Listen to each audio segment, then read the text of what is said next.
നമ്മൾ ചക്ക ഉണ്ണിയപ്പമാണ് ഇന്ന് ഉണ്ടാക്കാൻ പോകുന്നത്.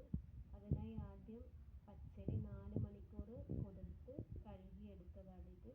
അതിലേക്ക് നമ്മൾ 2 ഏലക്ക ചേർക്കുന്നു. ഇത് നമ്മൾ അരക്കുന്നത് ശർക്കര പാനി വെച്ചാണ് ഇത് അരച്ചെടുക്കുന്നത്.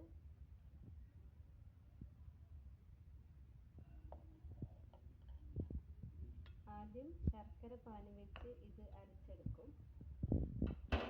അതിനുശേഷം അരച്ച ചക്ക കൂടി ചേർത്ത് ഒന്നുകൂടെ അരച്ചെടുക്കും. അധികം സ്മൂത്ത് ആവാൻ പാടില്ല അരക്കുന്നത്. ഇത് നമുക്ക് അരച്ചെടുക്കാം.